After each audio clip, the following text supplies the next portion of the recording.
morning mga sisi loves! Welcome to Anne's Kitchen! So, raw video lang to. Hindi na kailangan ng corner-corner ng camera ko. So, ipapakita ko lang sa inyo kung ano yung magiging lunch at baon ng mga boys ko for tomorrow. So, eto, nagluluto ako ng diced bacon para sa baon nila tomorrow. Tapos, meron ako dito ravioli. Ayan, ravioli. So, nagpapakulo ako ng tubig. Hindi pa siya kumukulo.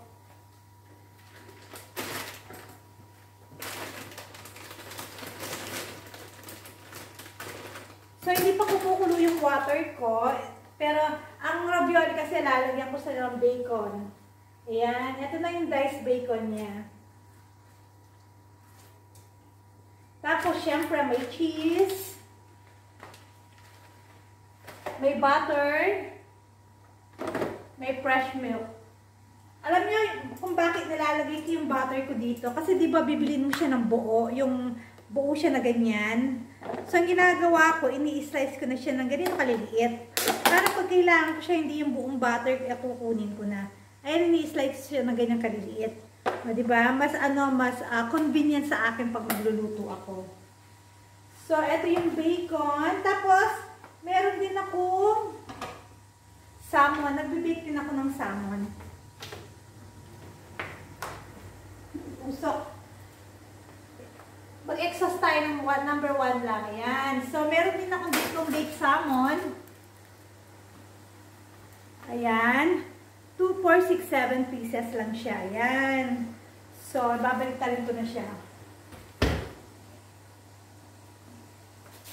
Ano lang to, napakadaling lutuin ng salmon, alam niyo ba? Salt and pepper lang. Tapos, ayan. Tapos, i-oven lang siya ng 5 minutes. Tapos na. Gawa lang kayo ng salad niyo o kaya soup. Okay na. Ito yung pinakamadaling gawin. Kasi ito lang yung gustong fish ng mga anak ko. So, ayan na yung salmon nila. Nakikita nyo, di ba? Ayan. So, ibabalik ko na siya dito sa loob. Nabaliktad ko na siya. So, mga ano lang yan. Dahil nabaliktad ko na another 3 minutes. 180 Fahrenheit. Yun. Tapos, luto na siya. So, kakain na yung bunso ko. Di ba sinundo ko yung bunso ko ngayon? Nag-exam siya ng, dumating kami sa school ng 8:30, nag-exam siya hanggang 10:30 lang siya. Tapos umuwi kami para nga magluto kasi umuwi si Habi ng lunch, di ba? So, eto nga, nagluluto na ako. Naisipan ko magluto na rin ng baon nila para bukas. Ito nga, ravioli with diced bacon. Ito, tapos ito yung magiging lunch nila mamaya. Actually, yung salmon na yun, lunch and dinner na yun. Kasi 7 pieces siya, di ba? Ganun siya kahaba. So, pwede na yun. Ayan. Tapos mamaya, 3 o'clock, babalikan ko si Kuya. So, naluluto na tong bacon ko. Lalagyan ko na siya ng butter. 2 pirasong butter lang. Yung kinat ko,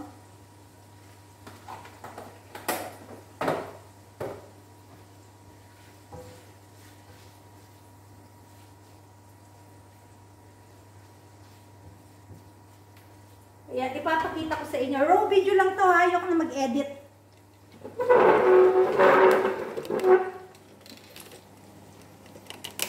Ayan siya.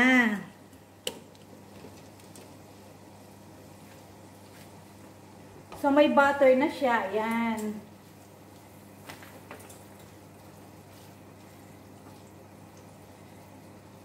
Tapos, konting ano lang, salt. Lalagyan lahat natin siya ng konting salt.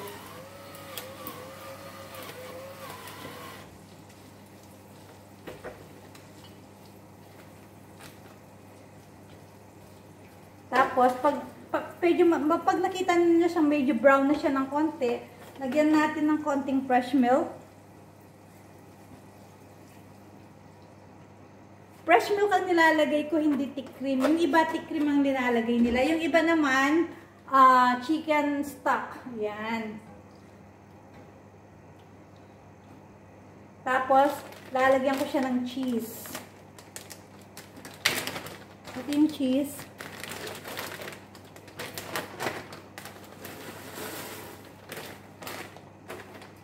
Ayan, ganyan lang siya. So, ito na yung magiging ano niya.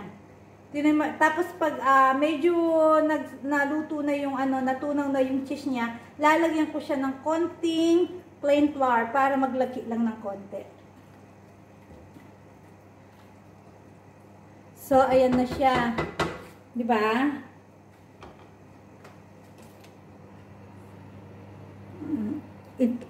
Hintayin lang natin siyang kumulo. O, diba? Sobrang raw talaga ng video ko, no? Para hindi na lang mag-edit-edit. At least meron bang may upload ba? Kailangan sipagan natin mag-upload. So, tapos ito, so, hindi pa rin siya kumukulo, no? Ang gagawin ko, itatransfer ko to dito doon.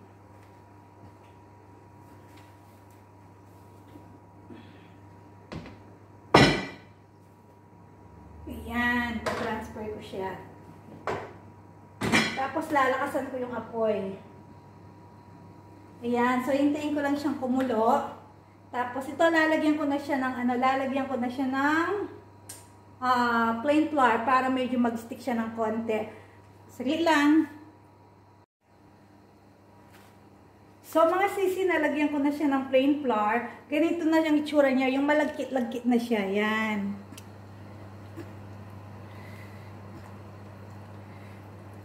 Tapos, pag na yung ravioli, naluto na yung ravioli, so, pwede ko na ilagay doon. Isasalang ko siya doon.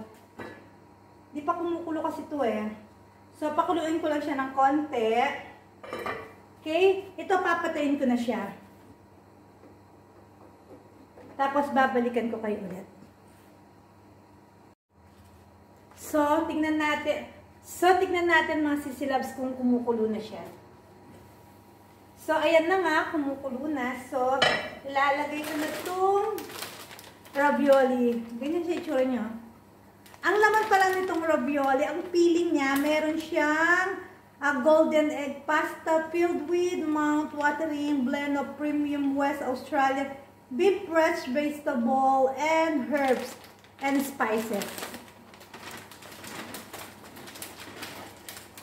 Buhos natin lahat, dahan-dahan, tatalsik ang mainit. Tapos yung salmon natin, luto na ata ito. Patayin ko na yung salmon.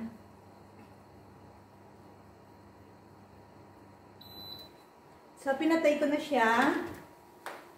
Diba, ang dali lang lutuin ng salmon. Dapat ganito lang siya.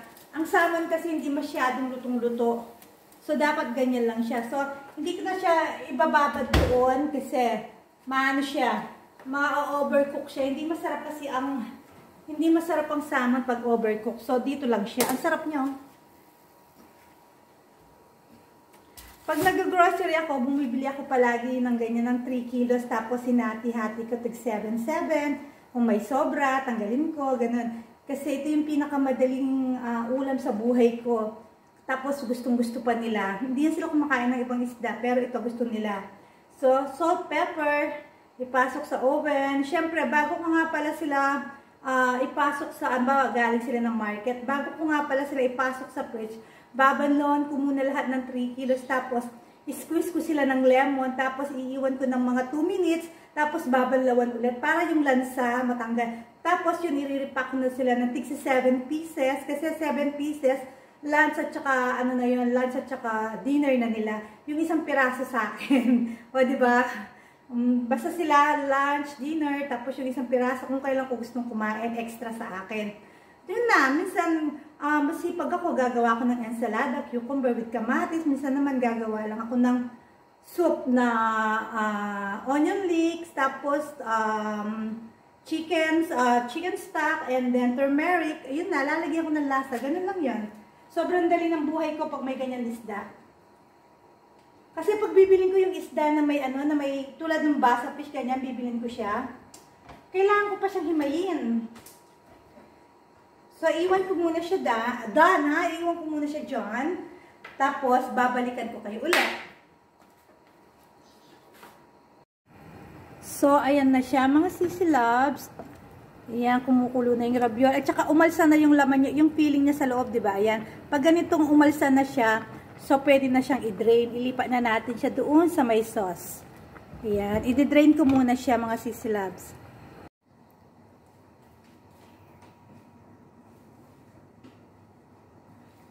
So, ito na mga sisilabs, i-drain na natin. Yun, na-drain na siya.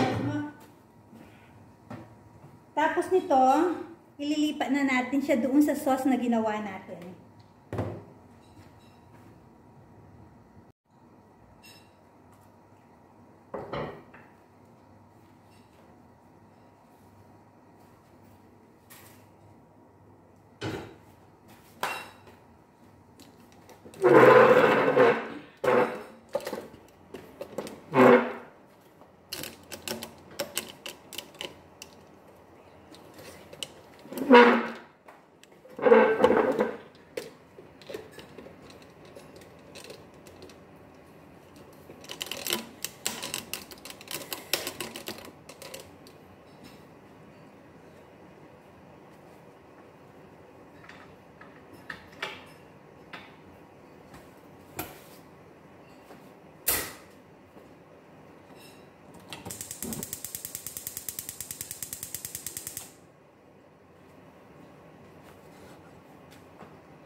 So, mga sisilabs, naano ko na siya, na-drain ko na siya. So, ililipat na natin siya dito sa may sauce. Yan.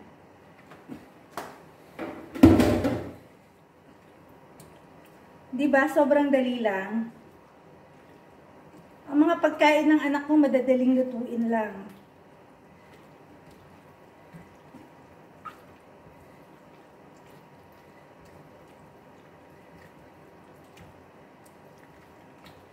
Tapos, lagyan natin ng konting cheese.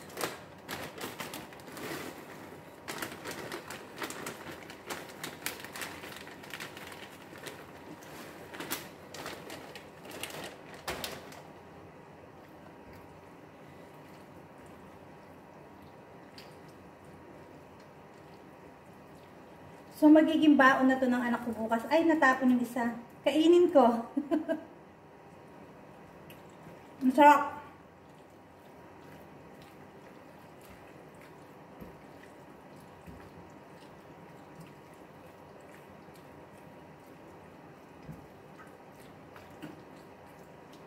Ayan na ang magiging baon ng anak ko bukas.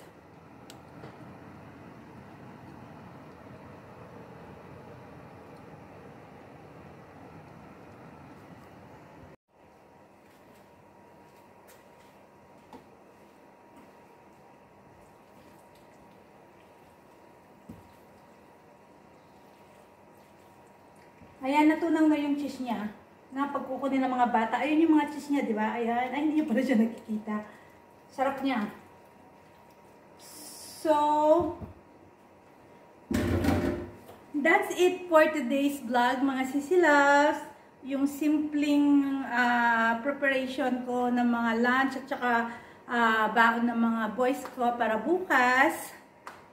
Simpleng-simple lang siya. I-oven lang yung salmon, ipakuluan lang tong ravioli, ano lang ng diced bacon, tapos na.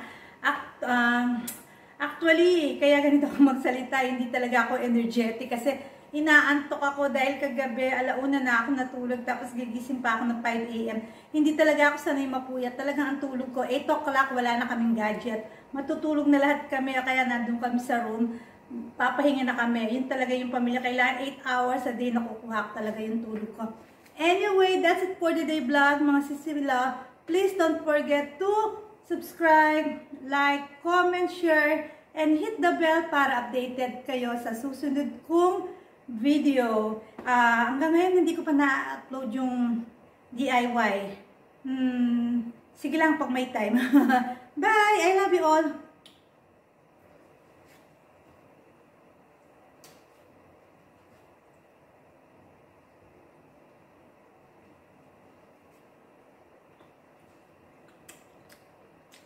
Perfect.